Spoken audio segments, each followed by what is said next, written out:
안녕하세요. 주식 전문 강좌 10강 지지와 저항의 강도 판단법, 어떤 자리가 더 중요한가에 대해 함께 알아보겠습니다. 우리가 흔히 지지선과 저항선을 이야기하지만 사실 모든 자리가 동일하게 중요하거나 강한 것은 아닙니다. 단순한 자리가 있는 반면 핵심적인 역할을 하는 자리도 있죠. 지지라고 해서 모두 중요하지 않고 저항이라고 해서 모두 강력하지 않습니다. 결국 강도에 따라 그 의미가 달라진다는 점을 이해하는 것이 중요합니다. 그럼 강한 지지 또는 저항의 조건은 무엇일까요? 첫 번째는 바로 반복 횟수입니다. 특정 가격대에서 주가가 여러 번 멈추거나 방향을 전환했던 자리는 그만큼 시장 참여자들이 해당 가격을 중요한 구간으로 인식하고 있다는 의미입니다. 많이 반응할수록 시장의 기억은 더욱 강해지겠죠. 두 번째 조건은 거래량 동반 여부입니다. 주가가 특정 지점에서 멈출 때 큰 거래량이 실렸다는 것은 해당 가격대에서 매수 또는 매도 세력의 치열한 공방이 있었고 그 결과 힘의 균형이 형성되었음을 의미합니다. 이렇게 힘이 실렸던 자리는 나중에 다시 중요한 역할을 할 가능성이 매우 높습니다. 세 번째 조건은 큰 시간대입니다. 지지나 저항을 판단할 때 일봉이나 주봉 같은 큰 시간대의 기준을 활용하는 것이 중요합니다. 큰 시간대에서 형성된 지지나 저항은 작은 시간대보다 훨씬 강력하며 쉽게 무너지지 않는 경향이 있습니다. 큰 시간대의 기억은 강력하다는 점을 명심해야 합니다. 그럼 강한 지지의 전형적인 모습을 살펴보겠습니다. 급락 후 강한 반등이 나오면서 긴 아랫꼬리와 함께 대량의 거래량이 동반되는 경우를 들 수 있습니다. 이후 해당 가격대에서 여러 번 지지받는 모습이 확인된다면 시장이 그 자리를 중요한 지지선으로 인식하고 있다는 뜻입니다. 이것이 바로 강한 지지입니다.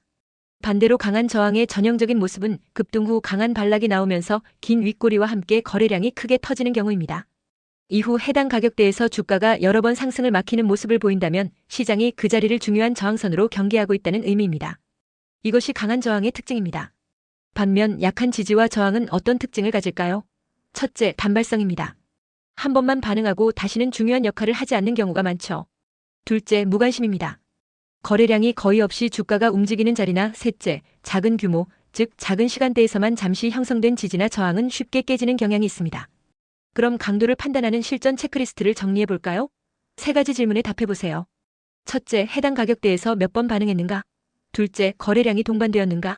셋째, 어느 시간대 기준으로 형성된 지지저항인가?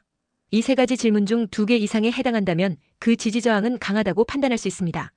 지지나 저항이 깨질 때의 의미도 강도에 따라 다르게 해석해야 합니다. 만약 강한 자리가 붕괴되었다면 이는 추세의 변화 가능성을 강하게 시사할 수 있습니다. 하지만 약한 자리가 붕괴된 것은 단순한 노이즈, 즉 일시적인 흔들림일 수 있습니다. 따라서 강도에 따라 그 해석과 대응이 달라져야 합니다. 이를 실전에 어떻게 활용할까요? 강한 지지 근처에서는 매수 관점으로 대응할 수 있습니다. 만약 강한 지지마저 이탈한다면 손절매를 통해 방어해야 합니다. 그리고 강한 저항 근처에서는 매수를 보수적으로 접근하거나 이익 실현을 고려하며 기다리는 전략이 유효합니다. 결국 지지와 저항의 강도는 우리의 리스크 관리 기준이 되어야 합니다. 초보자들이 자주 실수하는 지점은 바로 일반화와 무시입니다. 모든 지지선과 저항선에 동일한 의미를 부여하거나 혹은 강도 차이를 무시하는 것이죠. 이렇게 되면 시장 상황에 대한 판단이 흔들리고 올바른 매매 결정을 내리기가 어려워집니다. 오늘 강의의 핵심을 정리해 볼까요? 첫째, 모든 자리는 동일하지 않다는 것을 이해해야 합니다.